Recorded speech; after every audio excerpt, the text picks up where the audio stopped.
What's up guys, it's your host MMO Gemini here, and today we are going to be looking at Klei Entertainment's brand new game, Oxygen Not Included. Now if you're not familiar, these are the same guys that brought us games like Don't Starve, Invisible Incorporated, and Mark of the Ninja.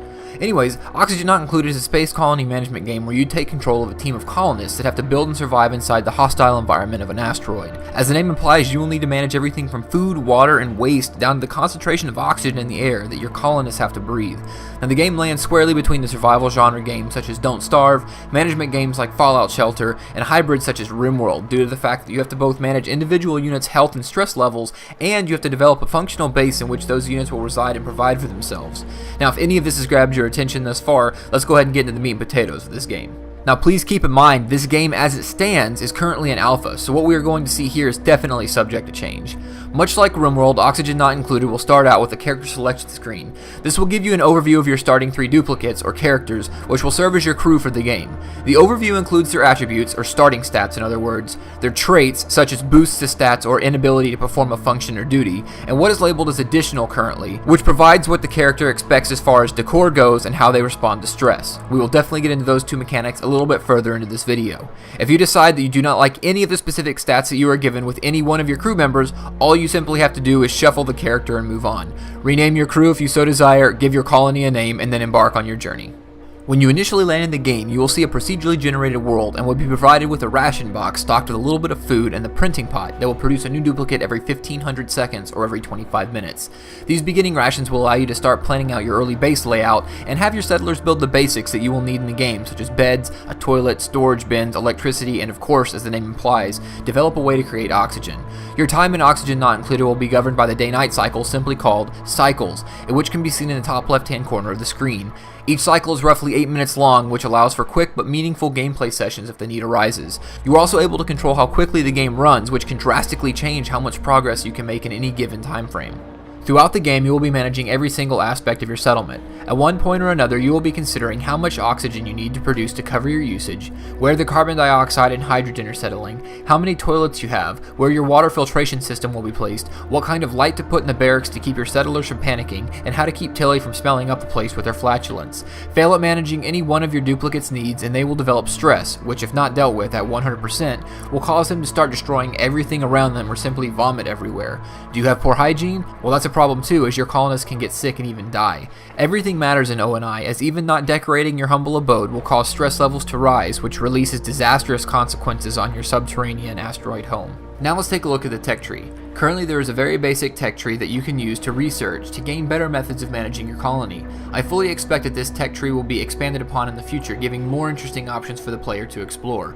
Currently it consists of very basic, albeit extremely important upgrades that allow you to pump air and water throughout your base, have a running shower, keep your colonists healthy, and expand your ability to produce power and deal with toxic gases and liquids. Toxic or unbreathable gases and poisonous water is a major staple in how the game is played, and it does a good job of showing you what is a problem and where that problem is located through a series of filters.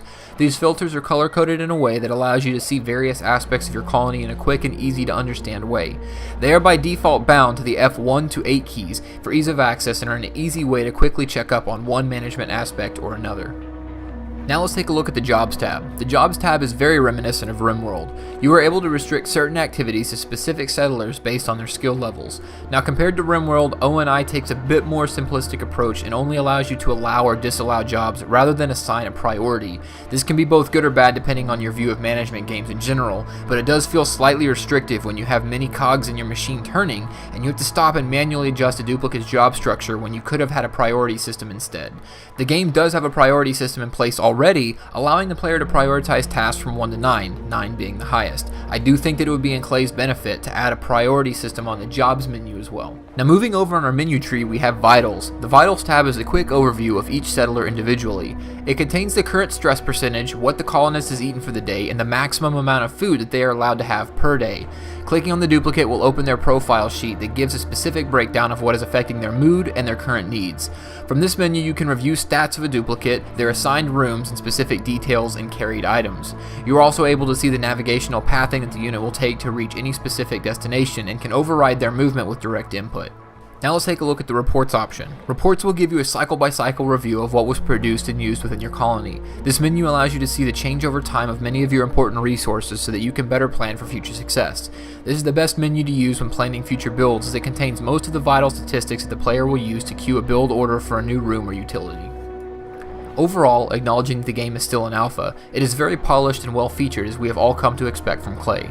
I personally find that the art and tone of the game is very aesthetically pleasing and unique to the worlds that they create. The music and sound also fits the atmosphere very well, but it still needs some work, as it feels repetitive and does not have a profound or unique feel as, say, the music from Don't Starve. Another thing that I would like to see implemented is a more rounded graphics menu. Currently the menu consists of resolution options and a full screen toggle. The game is not very graphically intensive, but having options such as borderless window are always a good idea. For those of you wondering, yes, you can launch the game in borderless window via the Steam launch commands.